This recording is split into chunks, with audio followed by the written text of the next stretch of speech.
I supported my son through law school, working double shifts to pay tuition. When he graduated, his wife threw a party and told everyone, we did it. I wasn't invited. When I asked why, she texted, it was just for friends. My son never replied. A year later, when his license was under review, the person who held the final recommendation was. I raised my son alone after my husband died from a stroke when Joel was 16. We lived in a 2-bedroom rental outside Lexington, and I was working 50 to 60 hours a week as a nurse just to cover bills. Joel always got good grades, kept to himself, didn't get in trouble. That made me feel like I was doing something right. When he said he wanted to become a lawyer, I was scared we couldn't afford it. But I told him not to worry, I'd figure it out. I picked up night shifts, floated to different hospitals when they were short-staffed, and canceled my own dentist and doctor visits. I didn't care. Every spare dollar went to him. The day he got into law school was one of the best of my life. He came home, dropped the letter in my lap, and I hugged him so tight I thought I'd crush his ribs. I called everyone I knew. During his second year of law school, he brought Tessa to dinner. She was nice, in that way people are when they think you don't matter. She smiled, said the right things, but wouldn't look me in the eye when I spoke. I chalked it up to nerves. Then over time, Joel stopped calling as much. At first it was weekly check-ins. Then every other week. Then silence. When I'd ask about it, he'd say he was just busy. Tessa's helping me stay focused, he said once. That sentence stuck with me. By the time graduation came around, I hadn't seen him in person in over 3 months. I figured maybe there was a small ceremony because of COVID stuff, so I waited for the invite. Nothing came. Then someone from church showed me the pictures on Facebook. Tessa posted dozens of them, Joel in a cap and gown, holding a champagne glass. A big banner that said we did it. Her parents. Her brothers. Her friends. All smiles. No me.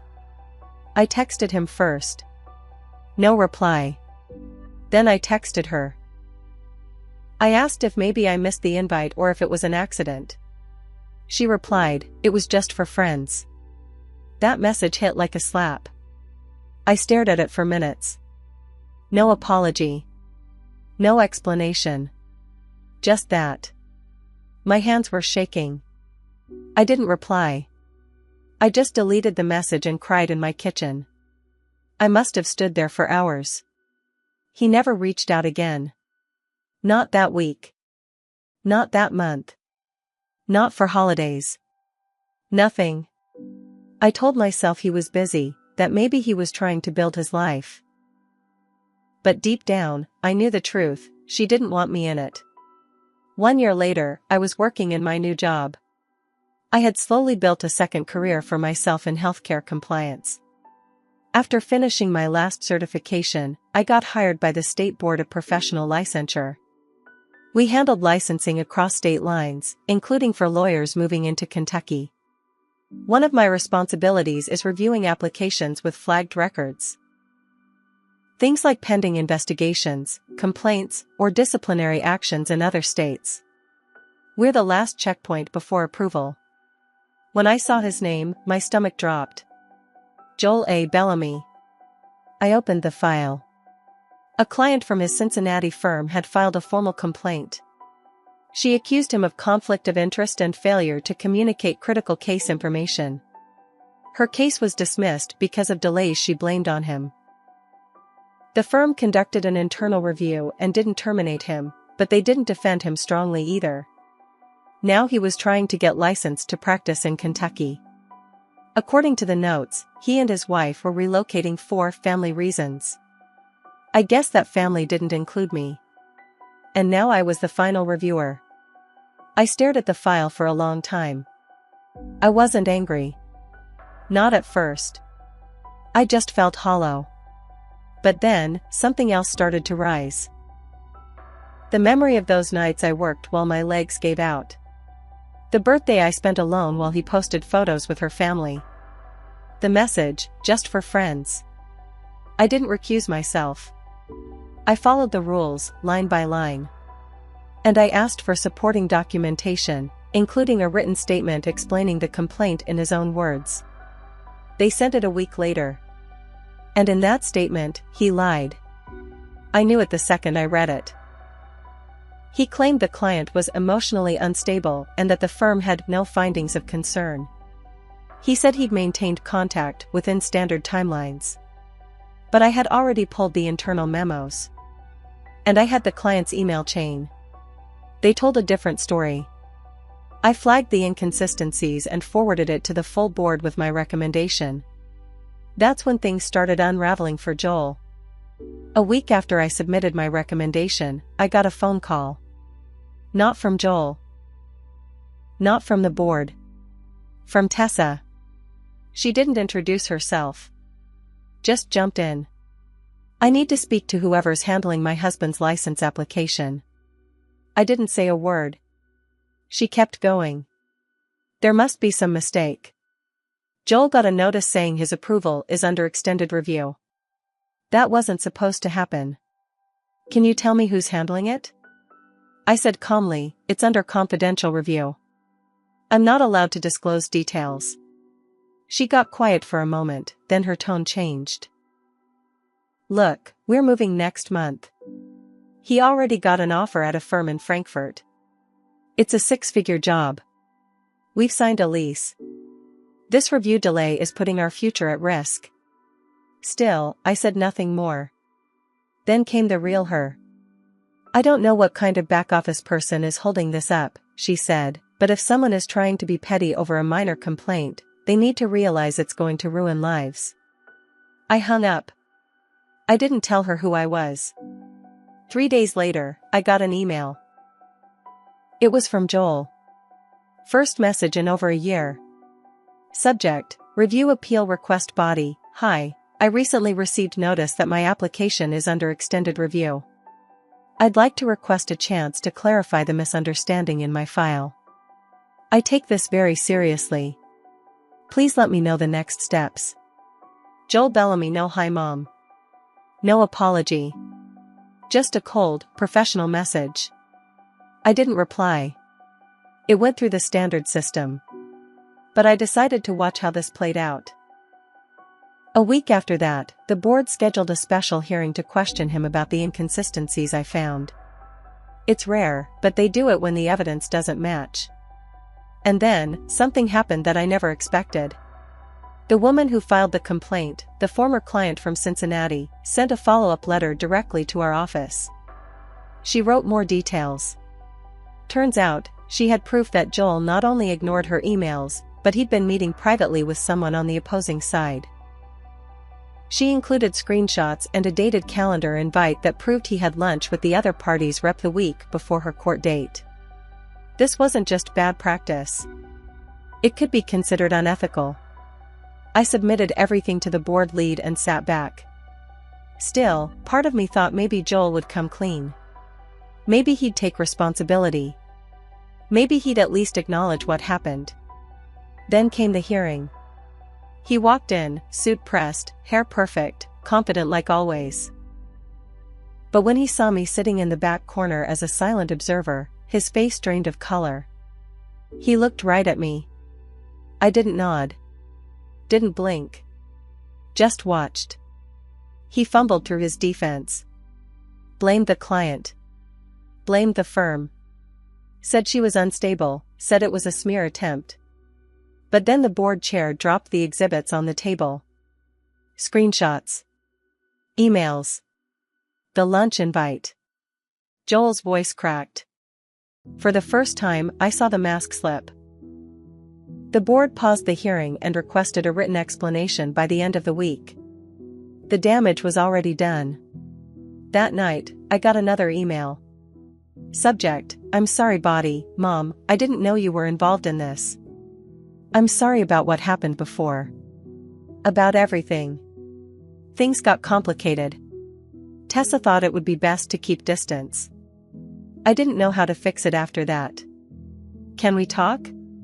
He signed it, Joel. No love you. No real apology. Just an excuse. I didn't reply. The next day, Tessa showed up at my work building.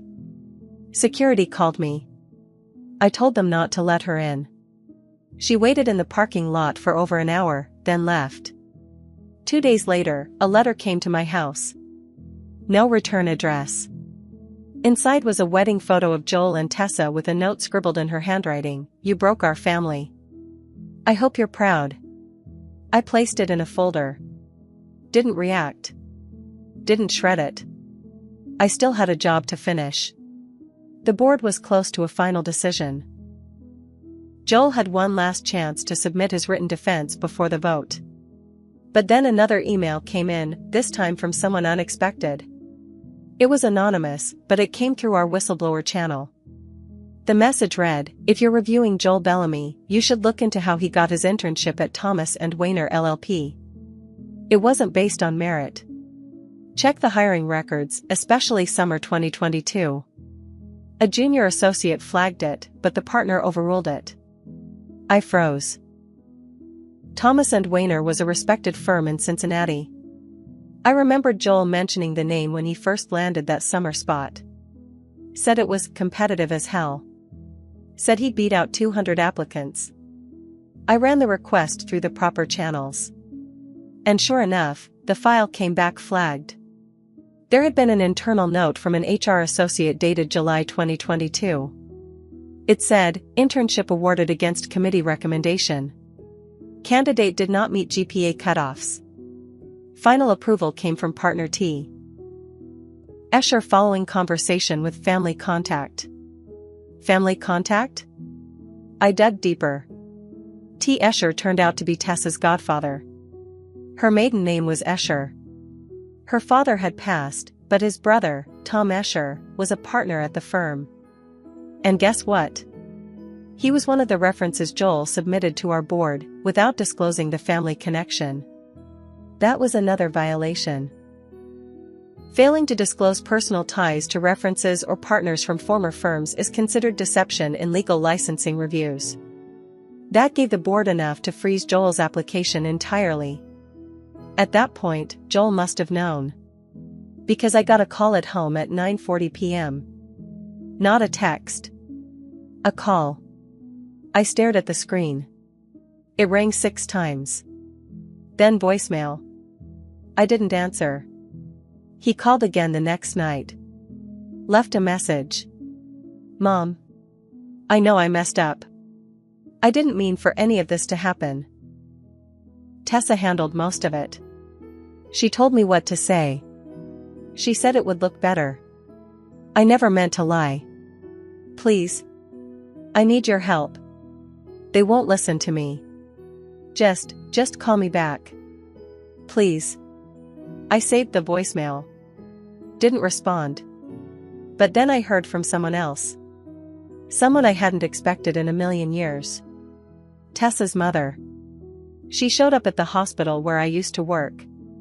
Apparently, she found out I had moved jobs and thought I might still visit. She waited in the parking lot and approached me as I was heading in to grab some things from a coworker. She was different than Tessa. She looked tired. Worn down. "I'm sorry," she said. That stopped me. She said she never agreed with how Tessa treated me. She said Joel had been trying to please her family for years, that everything he did was to prove himself. She said the move to Kentucky was supposed to be a fresh start, only Tessa wasn't coming. She was filing for separation. Apparently, the moment the board put the license on hold, Tessa panicked. Not because she cared about Joel, but because she cared about how it looked. Her husband, the rising star lawyer, was about to lose his license, and she didn't want to be around for the fall. Tessa's mom looked me in the eyes and said, "I don't blame you. I just didn't want you to think none of us saw what she did." Then she handed me an envelope and walked away. Inside were screenshots. Texts from Tessa to her friends, bragging about how she cut out the old woman, how she was sick of playing nice to a woman who smells like hospital floors, and how she was going to make sure Joel focused on people who actually mattered. I printed them. Put them in the file. Joel had one final meeting with the board the following week. I would be in the room. But this time I wouldn't be silent. The hearing room was quiet when Joel walked in. He looked smaller than I remembered. Not physically, he still wore that sharp navy suit and leather shoes that probably cost more than my rent. But something about him looked hollow. Like the layers he'd built around himself were falling apart. I sat on the opposite end of the long table, surrounded by board members. This time, I wasn't just observing. I was asked to present the full findings. When Joel saw me, he froze. But he didn't speak. He sat down, eyes low, fingers locked together. The board chair opened the session, then turned to me. "Martha, you may begin." I stood up. I spoke slowly. Calm. Firm. I explained the complaint from the former client. I laid out the evidence, the emails, the meeting that was never disclosed, the internal memos.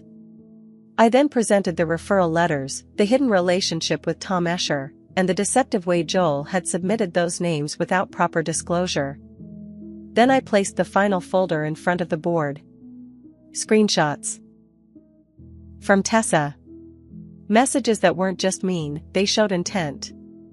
She talked about manipulating Joel's resume, ghostwriting his application letter, even creating a fake list of community service hours to pad his file. She boasted about how easy it was to edit out the trash, meaning me. And Joel had seen those messages. He replied with a thumbs up emoji and whatever gets it done. I didn't cry. I didn't shake. I just read it aloud. The room was silent. The board chair looked over to Joel. "Do you have anything to say in response?" Joel's voice cracked. I didn't write that application myself, no. But I didn't know she would go that far. I thought she was helping me." One of the senior board members leaned forward. "Mr. Bellamy, the law is built on trust. Not just between lawyer and client, but between lawyer and the system. This isn't just about a mistake. This is about pattern. And you had many chances to come clean. You didn't. Instead, you used your privilege, your connections, and your silence to move ahead." Joel tried to interrupt. "I'm not a bad person," the chair raised his hand. "Enough." They voted on the spot. Unanimous denial of license. With a 3-year bar on reapplication. Joel sat there in silence as it sank in. The board thanked me for my diligence and closed the session. He didn't follow me out. But 2 days later, he came to my house. He stood at the edge of my porch in the rain. No umbrella. Hair soaked. Hands shaking. I opened the door, but didn't invite him in. He looked up, red-eyed. "I lost everything." I didn't say a word. Tessa left. Took half the money. The job offer's gone. I can't reapply for 3 years. I don't even know where to go. I let him talk. When he stopped, I spoke. "I warned you once. I gave you everything I had. And you gave it to someone who made it her mission to erase me. You let her. You joined her." "I was stupid," he whispered. "No," I said. "You were selfish." He looked up. "Can I stay here for a bit? Just until I figure things out?" I stared at him. "My son. My blood. But not the boy I raised." "No," I said. "You made your bed." I shut the door. That was the last time I saw him. 3 months later, I got a letter in the mail from a legal nonprofit. They were opening a new compliance office and wanted to interview me to help lead ethics training for law school grads. Said they heard about my diligence from the state board. I took the job. Meanwhile, I heard Joel moved to Tennessee. Working minimum wage at some legal-adjacent admin job that doesn't require a license. Last I checked, he was living in a friend's basement. Tessa married a surgeon. Funny how things turn out. I don't celebrate his downfall. But I don't feel sorry for him either. He cut me out to impress a woman who thought she was too good for me. Now he knows what it feels like to be left behind. And I finally learned how to stop giving love to people who only take. That was my justice. That was my peace. And that was my revenge.